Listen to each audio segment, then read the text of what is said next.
So, good morning everyone. Good morning, sir. Okay. So, before we start, can anyone wants to pray? So, Mr. Gabriel, please lead the prayer.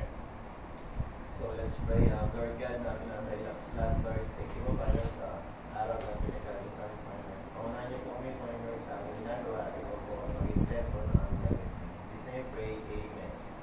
Okay, very good. So for our before we tackle our lesson for today, so last time we talked about matter. So for this part, we will tackle a new exciting lesson. So before that, let's play a game. So okay. So does anyone here excited to play? Yes. Okay. So for this part, I need 3 representatives who will be going in this to the front and then play the game. Sa game natin inihanda, meron tayo ditong 3 tanong o 3 ways. Tapos ang sasagot lang dito ay 3 estudyante. Okay?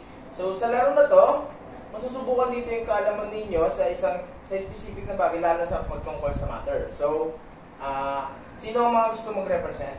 Magtaas ng kamay. So, Mr. Gabriel, Miss Villanueva, and Miss De Los Santos. Okay, so, sino unang gusto mag-try sa inyo? Sino una? So, Gwen, Miss Gwen. Punta ka dito sa harap, parang nasagutan to. So, support na to. Yan. So, meron siyang 4 na salita.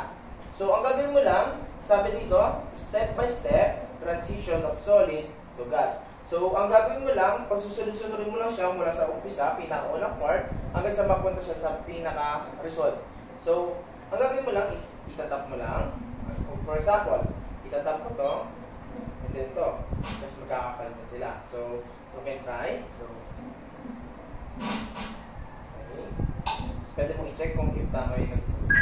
So, okay. So, very good. For the next part, Mr. Gabriel, transition between liquid to solid. So, try mo.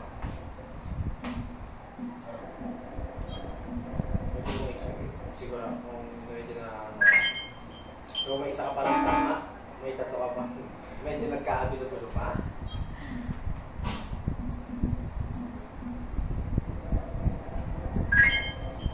So, may 2 ka pang mali. So, very good. So, for the last part, Miss De Los Santos. Kapanghinaan ng loob. Kakayanin mo yan. So, transition between liquid to gas. So, first, anong nga pa ang una? Liquid. Pwede mong i-check. Nababother na. So, may data. And, thank you for your participation. So, yun. So, sabi dito, na-achieve nyo naman daw yung pinakakailangan na points. So, very good for your participation. So, ngayon, nag-enjoy ba kayo sa ating palaro? Yes. Okay. So ngayon naman, does anyone of you nagkaroon na ng insight of kung kaalaman ba kung ano ba yung magiging topic natin for today? So, Miss Villanueva, what do you think? Sa tingin mo, ano yung magiging lesson natin ngayong araw na ito? Yung mga state of the matter. Okay, so very good. So for our today's lesson, we will be talking about the states of matter, specifically sa phase transition, like from solid to gas and beyond. So let's start. Okay, so thank you, Mr. Gabriel. So for our first lesson, what is a phase transition in matter? So, Ms. De Los Santos, can you read? Phase transition in matter. A phase change or phase transition is a change between solid, liquid, gaseous, and sometimes plasma states of matter. The states of matter differ in the organization of particles, their energy. The main factors that cause phase changes are changes in temperature and pressure. phase transition, such as the boiling point between liquid and gas phases, the two states of matter have identical free energies and are equally likely to exist. Okay, so thank you, Ms. De Los Santos. So, sabi nga po, phase transition in matter is a change between solid, liquid, and gaseous. So, alam naman po natin ang three basic phases of matter. So, the liquid, solid, liquid, and gas. Okay, so in this part, yung sa part na to, sa phase transition naman, dito na makikita natin o malalaman natin kung paano nga ba nagtra-transform ang isang matter into another type of matter. So, for example, if from solid into liquid, so, di ba, ano ba tawag natin doon? Kung may nakakalaman sa inyo, ano yung tawag natin sa transition na from solid to liquid? Melting. Very good. So, pag-usapan natin about sa melting. So, sa melting, before ma-reach natin yung tinatawag na melting, na from solid to liquid, nag-absorb yung ating solid particles na tinatawag na heat or ng energy. So, once na naka-receive siya ng mataas na temperature, nag-melt siya at nagkukos ito ng kanyang pagkatunaw. So, nagiging liquid siya. And then from liquid, isa sa pinaka, for example pa natin dito, is yung, so ngayon alam naman natin parating ng tag-ulan. Ngayon, alamin natin kung bakit nga ba nagkakaroon ng pag-ulan at ano yung relate nito sa topic natin. So, ano nga ba, sino dito nakakalam ng na tinatawag natin na water cycle or yung sa rain cycle? Anyone? Sino yung may idea about rain cycle? So, Mr. Gabriel? Paano siya nagsisimula? Saan ba siya nagsisimula? Yung pagbuo ng ulan, yung pagkakaroon ng ulan. Evaporation. So, sabi nga niya, nagmula yung sa ulan, nagkukos ng tinatawag natin na evaporation or vaporation. So, dito sa part na to, sa transition na to, ito ay from liquid to gas. With liquid, nag-receive ng mataas na temperature into such as boiling point na mismo ng water, which is 100 degrees Celsius. Doon siya nagkakaroon ng tinatawag na vaporation, which is yung dalawang chemical na nagbubuo ng o compounds na chemical na bumubuo sa water is nagkakaroon ng dahil sa heat is naghihiwalay sila, which is nagkukos kaya nagiging gas yung ating liquid. And then when it turn into gas, it will rise up in the sky and then form a clouds. So alam naman po natin, nakakita na po tayo lahat dito ng clouds, di ba? So sa clouds na yon, once na bumigat na yon, nagkakaroon naman doon ng tinatawag natin na condensation. Na from gas states naman, nagiging liquid state siya. Bakit? Dahil nga po, pag angat niya sa taas, nakaka-receive yung gas na yon na from water, di ba, naging gas siya. Ngayon, habang unti-unti siyang umaangat sa taas, alam naman natin na the higher the altitude, the lower the temperature. So, since na mababa ang temperature pagdating natin sa high altitude, yung gas na yun na nagtipon-tipon is nagiging bond sila ulit. For example, yung hydrogen and yung oxygen, pagdating sa taas, nagkakaroon sila ng bond or nagkakasama ulit sila, which nagiging dahilan kaya bumabalik sila sa tinatawag nating liquid state. At ang tawag sa part na yun is condensation. So, sa part naman ng tinatawag natin na sublimation, yung about naman sa solid into gas, dito naman pumapasok yung, for example, dito sa solid na to, if naka-receive siya ng too much heat. For example, alam naman natin ang water, ang boiling point niya is yung 100 degrees Celsius. But if we exceed to that, for example, itong solid ice, if we exceed too much temperature, it will turn, hindi siya agad, nag-turn pa naman siya sa liquid, pero minsan, sa sobrang taas na temperature, imbis na makapunta pa siya sa liquid state, nagre-recta na siya sa gas. So, ayun yung tinatawag natin sublimation. So, for gas naman, ano yung tinatawag na deposition from gas into solid. Dito naman yung tinatawag natin, involved naman dito yung tinatawag natin na pressures. Mga pressures. So, alam naman natin yung sa part na, yung sa dry ice. Nakakita na ba kayo? Alam niyo ba yung dry ice? So, ang dry ice ay made of pure nitrogen. So, nitrogen siya. Pero alam naman natin, di ba, ang nitrogen is a gas. So, paano nga ba yung nangyayari? Ang ginagawa kasi doon is kinopompo siya o sinasara siya sa isang yung tinatawag na vacuum sealed na lalagyan. At then ay nagko-compose ng napakataas na pressure na nagpe-press sa mismong gas na maging solid state. Kaya nagiging solid yung nitrogen, which is yung kaya siya tinatawag na dry ice. Kasi ang nitrogen ay isang napakalamig o napakababang temperature na ulit ng gas. So, for this part, let's explore naman. Explore natin yung muna yung pinaka basics ng matter. So, yung solid, liquid, and gas. So, sa first picture, sa tingin nyo, ano to? Part ng matter? Solid. Why do you think it is solid, Mr. Gabriel? Magkakatabi yung mga particles. Okay, very good. So, nakikita naman natin yung mga molecules is tightly bound together. So, walang space or wala man lang mga hiwa-hiwalay. So, for the next part, what do you think, Ms. De Los Santos? What do you think this kind of matter? Liquid. So, in liquid state naman, makikita natin na yung mga molecules niya is may konting space between each other. So, for the last part naman, Ms. Villanueva, what do you think? So, okay, gas. So, base sa makikita ninyong structure ng mga molecules, ito yung structure ng molecules ng three basic phase of matter. So, solid, liquid, and gas.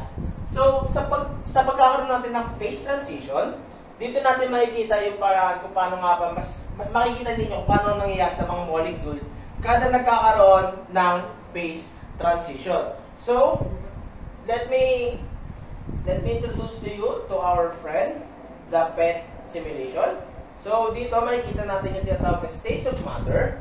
So, meron tayo dito yung states, like yung pinakita ko ngayon. Ito. So, nakikita nyo ba? Yes. So, itong part na yan, yung nakikita nyo mga bilog-bilog na yan na parang mga bola, yan ay solid. So, ganyan yung composition ng solid materials. So, and liquid naman, makikita natin, ganito ang itsura. So, para lang siyang nakakalat. And then for gas, kita nyo naman, napupuno nyo yung container. So, ang tawag dito sa solid, meron siyang tinatawag na complete or hard-like structure. And kaya niyang kumbaga kaya niyang i-fill yung isang kaya niyang i-take yung meron siyang sariling shape. Like nito nakikita natin cube. So for liquid state naman, ang shape niya is nakabase sa container na pinaglalagay niya. And then for the gas naman, siya naman wala siya actual shape, pero nagkakaroon naman siya ng shape na nakadepende din sa mismong lalagyan niya, which is nafe-fill niya naman kasi ito. Kumbaga buong lalagyan na yun ay nasasakupan ng gas. So, dumako tayo sa tinatawag nating phase change. So, for example, nakikita nyo, di ba, liquid state siya. So, solid siya, like, nakaband siya together. And then, when we apply heat into that, ano na ipapansin ninyo? Ano yung nakikita ninyo nangyayari habang umiinit? Habang tumataas yung temperature and then yung pressure? Gas. Nagiging? Gas. Gas. Nakita nyo, nag-iwalay sila. And then, when we put that in cold state, pansinin ninyo kung ano nangyayari. Habang unti-unti bumababa yung pressure, ano yung nangyayari? May napapansin na pa kayo? O wala pa? So, try natin naman i-freeze or mas pataasin pa natin ng kaunti yung pressure. So, pressure. Dagdagan natin ng konting pressure. Yan. And then, bigyan natin ng lagyan natin sa cold state. So, ano napapansin niyo sa molecule? Nag-iiwalay ba sila o nagtatabi-tabi na? Medyo nagkakaroon ng pagbabago o nagdidikit-dikit na sila. Sa ganitong state, nakikita ninyo, eto, kanina diba from solid, naging gas siya. Ngayon, pansin ninyo, dito sa part na to, habang bumababa yung temperature, from gas naman, unti-unti siyang nagiging liquid. So, ayun yung tinatawag natin ng mga phase transition. And yung kanina pinakita natin no, from solid to gas, ay tinatawag sublimation, and then from gas to liquid, naging ano naman siya? Condensation. Okay? So, naiintindihan po ba? Yes. May tanong po? Wala po. Okay. So, kung wala namang tanong, proceed ba tayo? So, how does transition of matter happen? So, Ms. Villanueva, can you read? How does transition of matter happen? During the phase transition, The arrangement and energy of molecules change significantly. A pivotal characteristic of this transition is that they involve latent heat, which does not change the temperature of the substance while the transition of occurring. Instead, energy is absorbed or released to facilitate the vibration between states.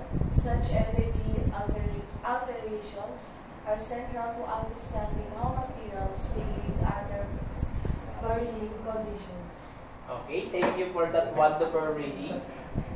So, sabi nga po, yung sa pinasa ni Ms. Villanueva, meron dito yung isang part, the characteristic or pivotal characteristic of this transition is that they involve latent heat, which does not change the temperature of the substance while the transition is occurring. Meaning, sa mga change na pinakita natin kanina, usually hindi talaga siya actually always related into heat or in the temperature. Sometimes it related to the energy. Okay, so sa energy na yon ay andito pumapasok yung ating mga molecule o yung ating mga atoms. So for the part ng anong energy nga ba yung na-absorb nila and yung nire-release nila. Usually kapag nagkakaroon ng transition, ang mga energy na absorb nila is yung tinatawag natin na electrons. Okay? So electron is a negatively charged particles. So once na isang element or ang isang matter ay naka-receive ng specific amount ng isang energy, pero ito mag-undergo into a change nang hindi masyado nagre-relay o nagre-rely sa heat or sa temperature. Gaya ng sa kanina, yung sa sublimation. So pag angat niya sa taas, nakatanggap ba siya mainit na temperature? Heat? Nagkaroon ba siya ng heat or anything like that? Diba? Hindi naman. Kasi alam naman natin pag tumaas, imbis na heat is cold yun, diba? Malamig. Kumbaga hindi siya gano'ng kano. Pero pinaka nakaka-apekto doon is once kasi na umangat sila, alam naman natin, konting trivia lang about sa clouds. Ang clouds ay punong-puno na tinatawag natin na negatively charged particles or ng electrons. And specifically, yung mga clouds nga. Kaya alam natin yung sa thunder or lightning, kaya yung tumatama sa atin kasi, or tumatama sa lupa kasi since ang ulap natin is negatively charged particles, naghahanap siya ng positively charged, na-attract siya sa positive charge na nasa baba o yung mga nasa puno, ganyan. So, kaya nagkakaroon ng lightning. So, ay nga, gaya ng sinabi ko, yung sa energy, ay isa yung sa pinaka-pivotal component o pinaka-kailangan ng isang element para mag-transition from solid or liquid into other part like gas, ganyan. So, naintindihan po ba kung paano nangyayari yung sa heat energy or heat transfer ng isang, or energy transfer rather, ng isang element or ng matter? Yes. Okay, so for this part, let's have an activity. So for this activity, you will be grouped into two groups. So for this part, sa kanan is kayo ang group 1, sa kaliwa, kayo ang group 2. Okay, so nag-prepare ako dito. So, nag-prepare ako dito ng ating materials, which is whiteboard, and then may kasama na siyang marker. So, each representative ng group, sino yung leader nyo? Okay, Ms. Villanueva. Ikaw, sino leader nyo? Okay, Ms. De Los Santos. Okay, so, ready na ba ang lahat? Yes po. Yes. Again, ready na ba ang lahat? Yes. Okay. So, in this part ng activity naman, sa activity natin na ito, our instruction will be, I will read the meaning or yung pinaka clue or hint ng sagot. So, ang gagawin nyo lang, isusulat nyo kung ano nga ba talaga, kung ano yung meaning na sinasabi ko. For example, in number 1, for example lang to, magbabanggit ako sa inyo ng mga trivia or riddle, so sasagutin nyo siya. For example, water in a puddle disappear on a sunny day. So, kumbaga doon isusulat ko siya, or yung sagot kung ano siya. So, magbibigay naman ako ng magbibigay ako ng choices. So, nakadepende sa inyo kung anong ilalagay nyo choice. So, paunahan ito, the team that, or the groups that get highest points will be rewarded a specific kind of gift or reward. So, please be ready and good luck to both group. So, for the first part, dew forms on grass in the morning. So, for the choices, we have evaporation, sublimation, condensation. Again, dew. Alam niyo po ba yung dew? Dew, o ito yung tinatawag natin na yung patak, yung bumibilog na patak na napupunta sa mga dahon, yung mga nakikita ninyo parang patak-patak. Ayun, ang tawag doon ay dew or dew. So, forms on a grass in the morning. So, morning. And our choices is evaporation, sublimation, or condensation. So, when I count to 3, raise your whiteboard. Okay? 1, 2, 3. Group 1 have the right answer. So, the answer for that is condensation. So, bakit nga ba naging condensation? Diba nga?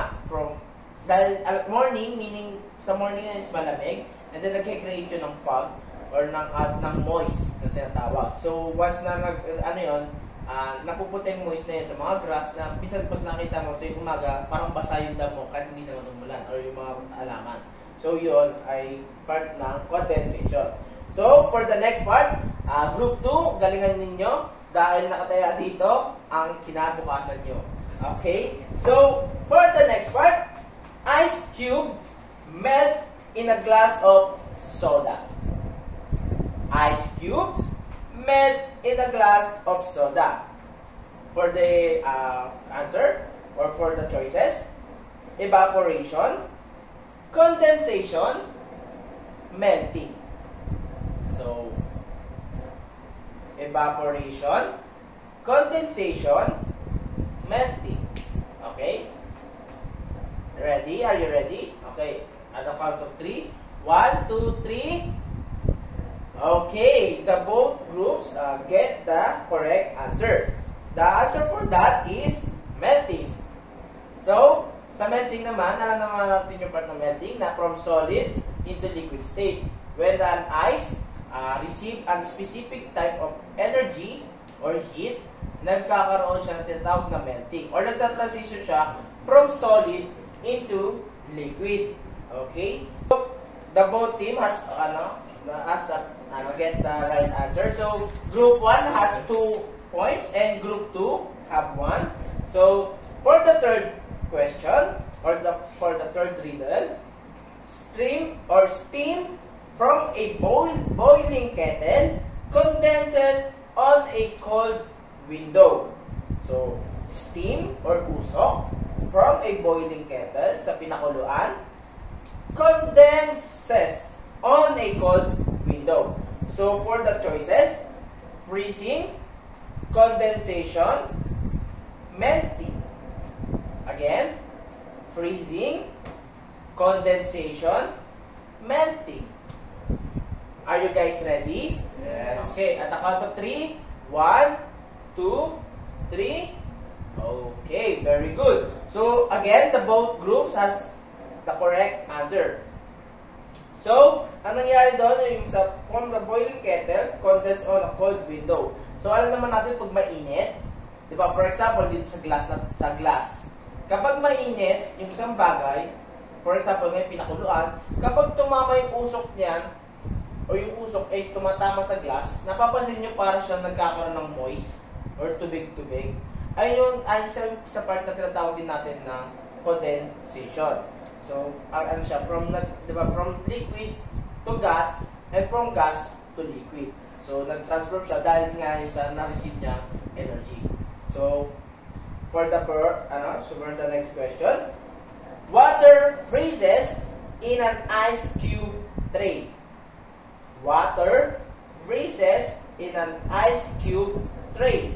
So, freezing, sublimation, deposition. Freezing, sublimation, deposition. Okay, okay na po.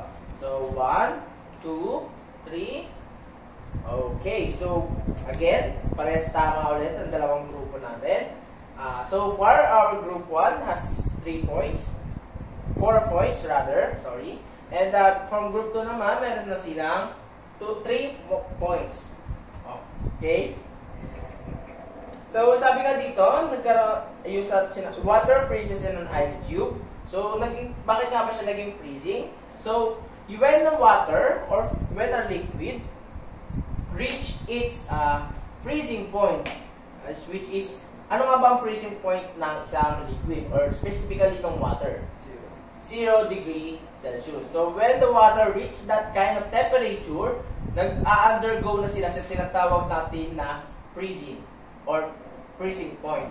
Okay. So, for the next part, dry ice disappears, leaving only a gas. Again, dry ice disappears, leaving only a gas. For the answers, freezing, sublimation, deposition. Freezing, sublimation, deposition. Freezing, sublimation, deposition. So, okay. At the count of 3, 1, 2, 3. Okay. So, both group has a right answer. So, for that part, the answer is deposition. So, sabi nga sa mismong words or sa ating sentence, frost forms on a dry ice disappears, leaving only a gas. So, gaya nga po ng natake natin kanina about sa nitrogen, diba ang dry ice is made up of nitrogen gas. So, when is compressed, nagiging solid state siya, pumapasok sa tinatawag na solid state. And kapag iniwan naman natin siya or nilapag sa isang open space, makikita naman natin, diba, kung nakakita na kayo ng dry ice, ito yung uri ng yelo na parang sobrang puti, napakalakas ng usok. Sobrang mausok siya. So, when you put that in an open space, patuloy lang siya nagme-melt o para siya nagme-melt. Pero ang totoo doon, siya ay bumabalik lamang sa kanyang gas state na kung saan, sabi nga, leaving only a gas. So, nakikita natin siya na parang usok lang siya hanggang sa mawala siya. Yun lang. Wala siyang nire-release na any liquid materials. From solid, direct na siya into gas. Okay, so, ayun ang tinatawag natin na sublimation. So, for the next part, frost forms on a cold surface. Frost forms on a cold surface. So, the pagpipilian natin, evaporation, condensation, deposition. Evaporation, condensation, deposition. Evaporation, condensation, deposition. Okay? Both group are ready. At the count of 3. 1, 2, 3.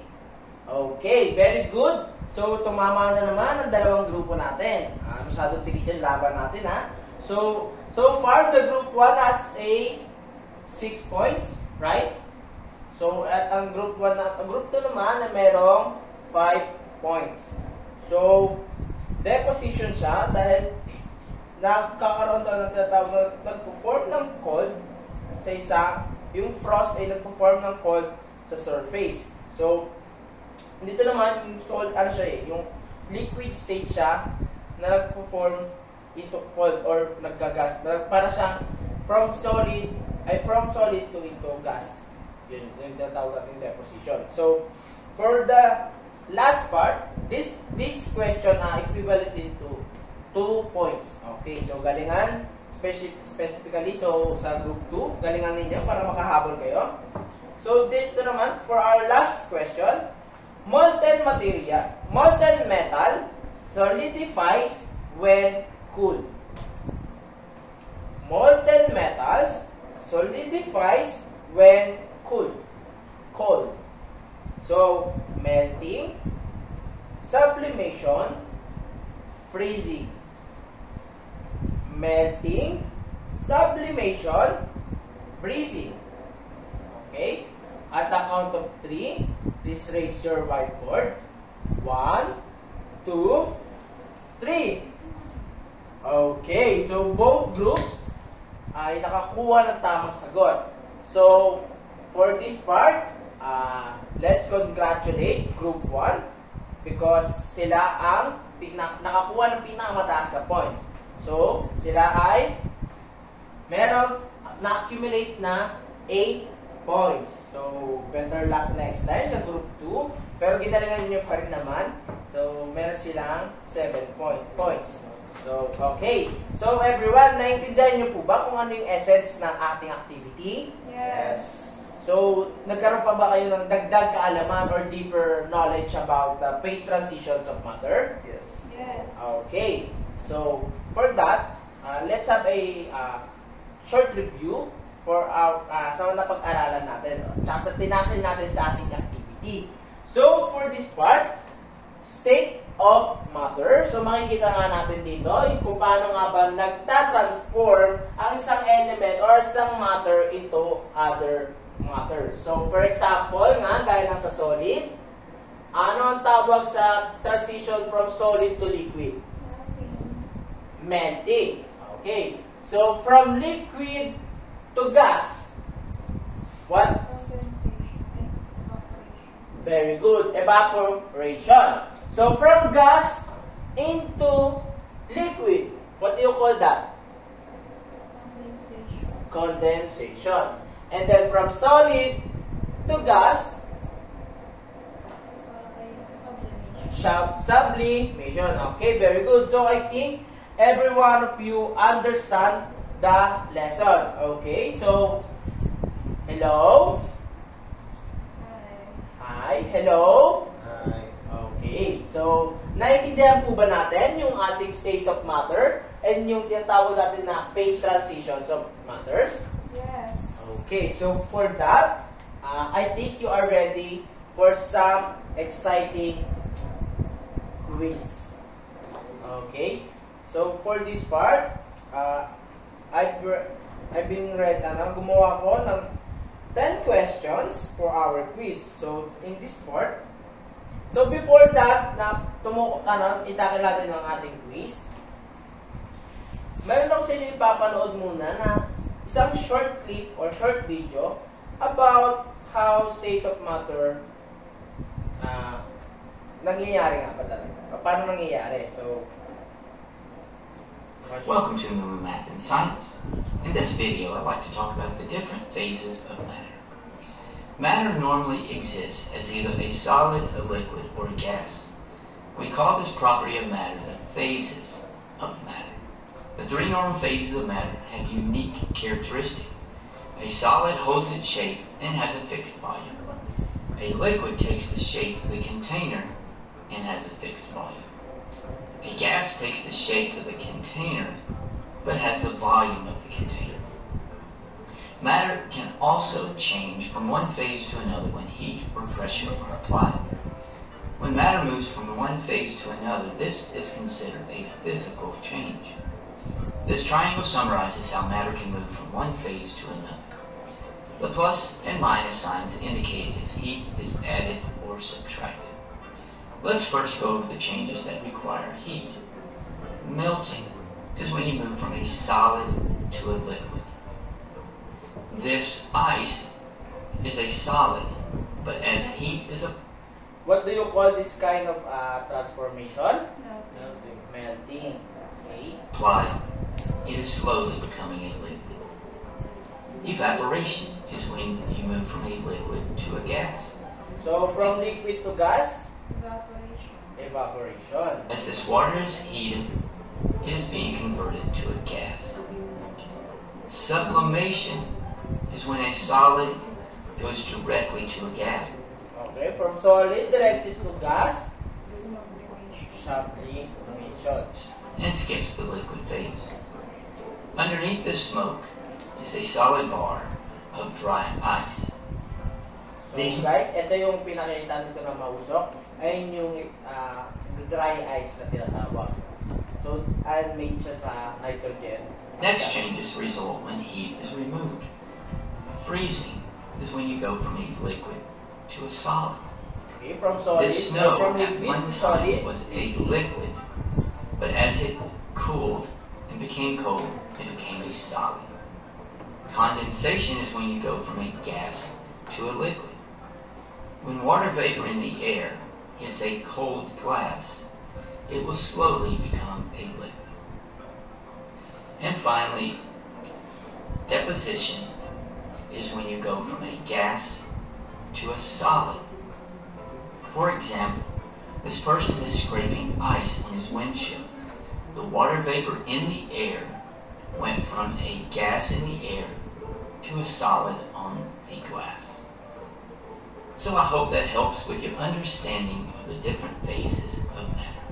So, wait guys, for this picture, nakikita niyo po ba?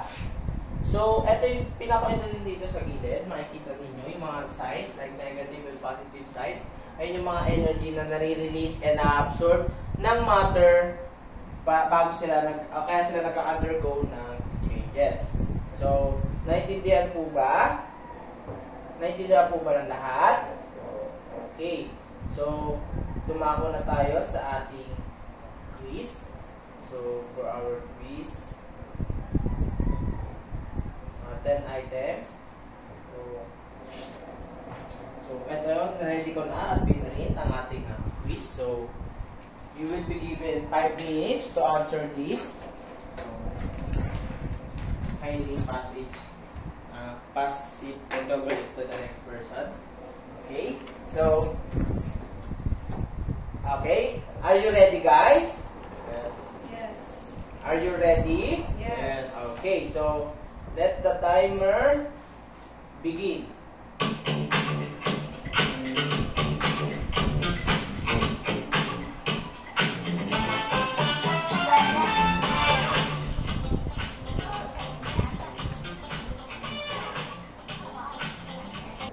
So, okay, everyone done? Okay, so let's check that. So, I will say the answer, so you will check that. So, kindly exchange your paper with your seatmate. So, okay, are you ready, guys? Yes. Okay, so number 1, dog. Number 2, boy. Number 3, boy. Number 4, cat.